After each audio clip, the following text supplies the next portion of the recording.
Сәлеметсіздер ме балалар? Бүгін 3-ші тоқсанның 1-ші сабағы видео жазба. Яғни видео ақпараттармен жұмыс жасаймыз. Видео редакторда видео ақпаратты өңдейміз. Визуалды ақпарат дегеніміз қимыл қозғалыс, ал аудиалды ақпарат дегеніміз дыбыс.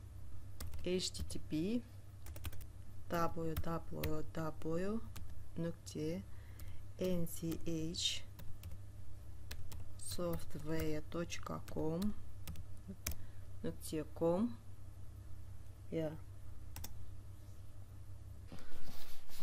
не болмаса іздеу жолағына видеопад деп жазыңыздар.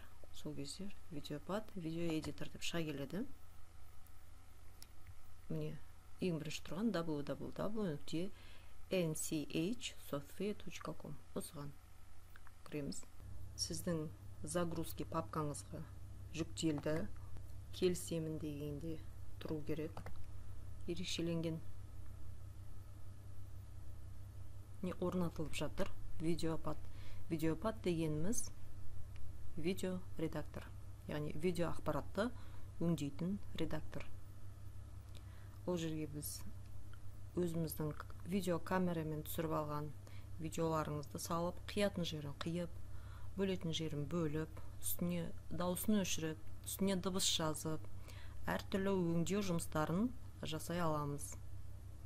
Не болмаса, егер өздеріңізде дайын видеоларыңыз болмаса, YouTube-тан көшіруге болатын видеолар болады. Оны сіздерге қазір кейінірек көрсетемін. Алуға көшіруге болатын видеоларды қалай іздеу керектігін көрсетейін.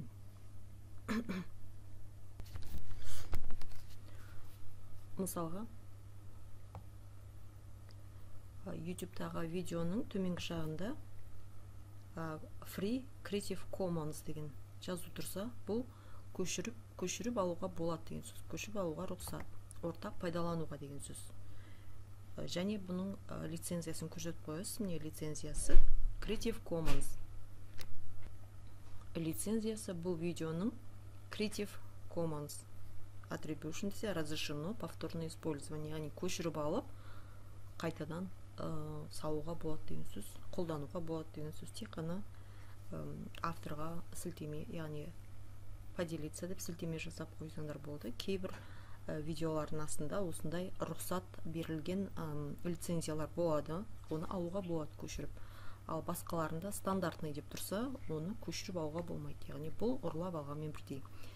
Енді осындай рұқсат берілген видеоларды қалай көшіреміз? Яғни www.нүктеден кейін ағылшынша EKS дегенді латын әрпін жазамыз. YouTube деген сөздің алдына скачать без установки дегенді бассаңыздар, скачать. Қандай форматта көшіріп алғыларыңыз келеді? MP4-те. Мұнда бірақ формат бар екен, бірнеше формат болса, бірнеше форматын және жиілігін таңдап аламыз. Яғни біз скачать дейтін болсақ, бұл видео сіздердің компьютерлеріңізге, яғни загрузка бумаларыңызға түседі. Біздің загрузки бумасында тұр. Бұны біз видеопад видео редакторына шақырып аламыз. Енді бұл міне автоматты түрде бірінші трекке түсті.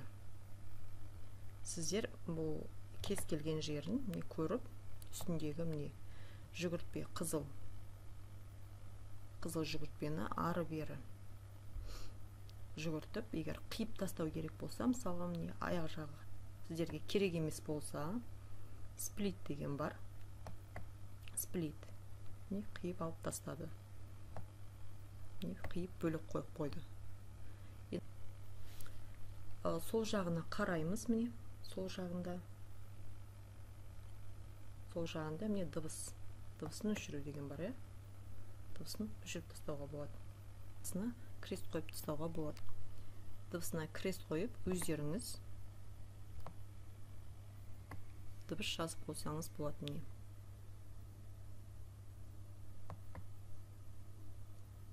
Бізге рекорд видео керек емес, видео жазба деген егер видео жазба деген бұл компьютерлеріңізде видеокамера болса, онда бұл сіздердің өздеріңізді видеоларыңызды түсіреді. Егер де сіздер тікелей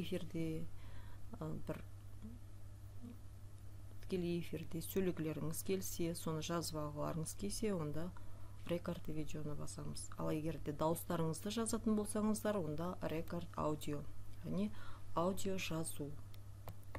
Осымен бүгінгі сабағымыз аяқталды. Келесі сабақта көріскенше.